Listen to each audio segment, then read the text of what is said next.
Hello everyone, welcome to my channel.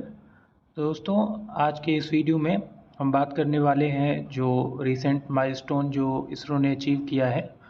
तो आपको news पता होगी कि इसरो ने रिसेंटली हमारा जो पीएम है, मतलब प्रोपल्शन मॉड्यूल, जो कि चंद्रयान 3 में यूज़ हुआ था, उसको मून के ऑर्बिट से उठाकर अर्थ के ऑर्बिट पे लाया गया। तो इस वीडियो में हम उसी के बारे में बात करेंगे कि ये कैसे परफॉर्म किया गया, और साथ ही साथ जो पिछला एक्सपेरिमेंट था जिसमें हॉप एक्सपेरिमेंट, जिसको आप सुने होंगे कि अ, मतलब आप ऐसे सुने होंगे कि विक्रम लैंडर ने दोबारा लैंडिंग की, तो जो हॉप एक्सपेरिमेंट था उसको भी मैं इस वीडियो में एक्सप्लेन करूँगा। तो चलिए देखते हैं इसको। तो जैसा कि आप जानते हैं, पहले हम बात कर लेते हैं प्रोपल्शन मॉड्यूल के बारे में। तो प्रोपल्शन मॉड्यूल जो था वह लैंडर मॉड्यूल यानी कि विक्रम लैंडर से अटैच था, और उसका काम था कि अर्थ से उसको, मतलब अर्थ के स्फीयर ऑफ इन्फ्लुएंस से निकाल कर मून तक ले जाना और वहाँ पे सेटल करना। तो ये हमारे प्रोपल्शन मॉड्यूल का काम था। और आखिर में जब वह मून के रिक्वायर्ड ऑर्बिट में पहुंच जाता है, nearly circular orbit around moon, उसके बाद वो विक्रम लैंडर यानी कि जो आपका लैंडर मॉड्यूल है उससे सेपरेट होता है हमारा जो प्रोपल्शन मॉड्यूल है। प्रोपल्शन मॉड्यूल का जो अभी एक्सपेरिमेंट परफॉर्म किया गया, उससे पहले हम अब हॉप एक्सपेरिमेंट के बारे में बात कर लेते हैं। तो हॉप एक्सपेरिमेंट क्या था कि मतलब विक्रम लैंडर को दोबारा से इग्नाइट किया गया, उसके इंजन को जलाया गया। तो इग्नाइट करने के बाद वह कुछ सेंटीमीटर दूर जाके दोबारा से, मतलब उठा, पहले मून की सरफेस से वो थोड़ा होवर किया, और कुछ दूर जाके आगे वह दोबारा से लैंड कर गया। तो यही हमारा हॉप एक्सपेरिमेंट था।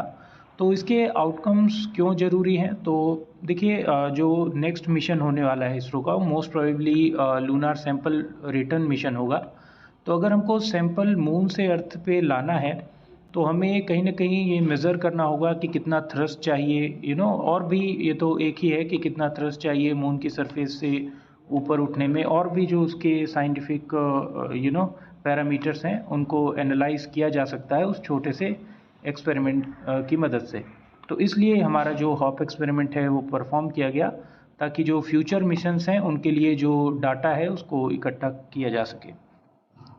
तो हम बात करते हैं कि ये जो प्रोपल्शन मॉड्यूल का जो अभी एक्सपेरिमेंट परफॉर्म किया गया, मतलब आप कह सकते हो, जिसमें इसरो ने जो प्रोपल्शन मॉड्यूल है उसको मून से उठाकर अर्थ तक कैसे, मतलब वो आया।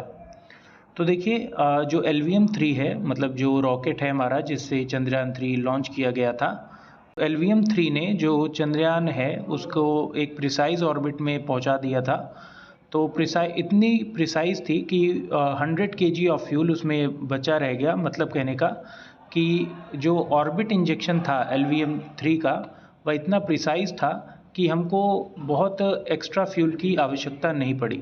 इसीलिए एंड में मतलब आप कह सकते हो 1 महीने ऑपरेशन के बाद, मतलब जो प्रोपल्शन मॉड्यूल है वो 1 महीने जब ऑपरेट किया लूनर ऑर्बिट में, तो उसमें एक्स्ट्रा देखा गया कि 100 kg फ्यूल बचा हुआ है। तो जो फ्यूल बचा हुआ था उसका उपयोग करने के लिए ये जो एक्सपेरिमेंट है उसके बारे में सोचा गया। तो अर्थ की जो रिटर्न ट्रेजेक्ट्री है उसको डिसाइड किया गया अक्टूबर में। अब आप ये समझ गए कि क्यों डिसाइड किया गया, क्योंकि फ्यूल बचा था। क्यों बचा था? क्योंकि LVM-3 ने बहुत प्रिसाइज ऑर्बिट इंजेक्शन की थी, इसलिए एक्स्ट्रा फ्यूल बच गए थे। तो एक्स्ट्रा फ्यूल बचने की वजह से जो अर्थ का जो रिटर्न ट्रेजेक्ट्री है प्रोपल्शन मॉड्यूल के लिए, वो डिज़ाइन किया गया अक्टूबर में। उसके बाद जो फर्स्ट मैन्यूवर है वो परफॉर्म किया जाता है अक्टूबर 9 को।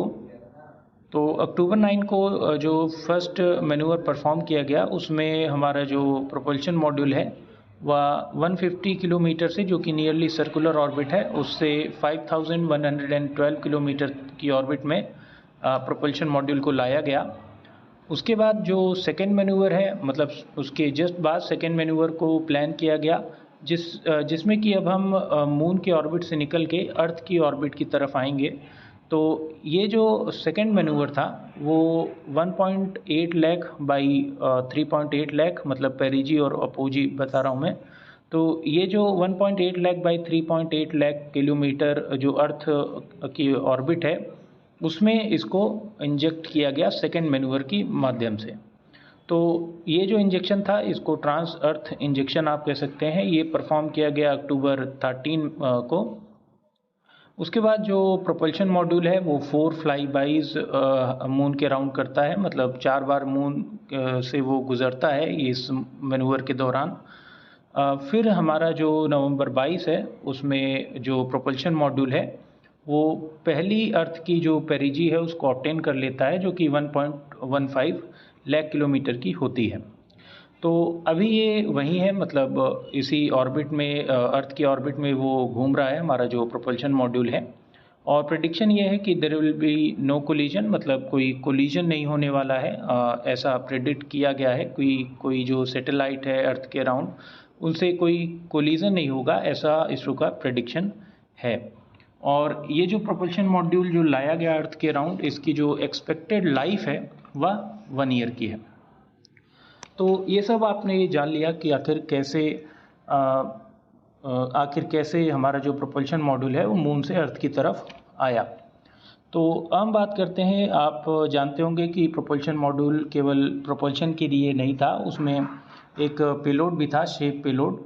तो शेप पेलोड का क्या हुआ इसके दौरान? तो शेप पेलोड हमारा जो है, मतलब स्पेक्ट्रोपोलैरिमेट्री ऑफ हैबिटेबल प्लैनेट अर्थ, जिसमें कि हम स्पेक्ट्रोपोलैरिमेट्रिक एनालिसिस करते हैं अर्थ का, और कोई अगर हम हैबिटेबल प्लैनेट पाते हैं गैलेक्सी में, तो हम इस डाटा को उससे मैच करके ये पता लगा सकते हैं कि वो अर्थ लाइक हैबिटेबल प्लैनेट है या नहीं। तो यही है हमारा शेप पेलोड। हालांकि अगर आप जानना चाहते हैं तो मेरे वीडियो सेक्शन को आप चेकआउट करें, उसमें मैंने शेप पेलोड को आपको डीप में अच्छे से समझाया है कि आखिर शेप पेलोड वर्क कैसे करता है। तो शेप पेलोड क्या था, इन सभी मैन्यूवर्स के दौरान जब भी शेप पेलोड अर्थ की तरफ उसका फेज होता है, तो वो उसको एनालाइज किया, उसके डाटा को, मतलब ऐसा नहीं है कि शेप पेलोड बंद था। तो जब मैन्यूवर हो रहे थे तब भी हमारा जो पेलोड है, शेप पेलोड, उसको वर्क में रखा गया था और उसने भी बहुत से डाटा कलेक्ट किए हैं। और ये चलता रहेगा जब तक हमारा जो प्रोपल्शन मॉड्यूल है वो अर्थ के राउंड जब तक रहेगा, तब तक हमारा शेप पेलोड वर्क करता रहेगा। अब आप यही पूछेंगे कि आखिर इसकी ज़रूरत क्या थी, क्यों ऐसा किया गया? तो फिर से वही बात कि जो हमारे फ्यूचर मिशंस हैं, अगर हमें कोई सैंपल रिटर्न करना है तो उसके लिए भी हमें यही चीज़ें दोहरानी पड़ेंगी। तो आप कह सकते हो ये फ्यूचर मिशन के लिए पहले से जो प्रिपरेशन की जा रही है, ये वही एक्सपेरिमेंट उससे ही रिलेटेड है, ताकि हम फ्यूचर में आसानी से जो साइंटिफिक गोल्स हैं उनको अचीव कर सकें। तो अगर आपको वीडियो पसंद आई हो तो प्लीज़ लाइक, शेयर और सब्सक्राइब करें। आपका बहुत बहुत धन्यवाद।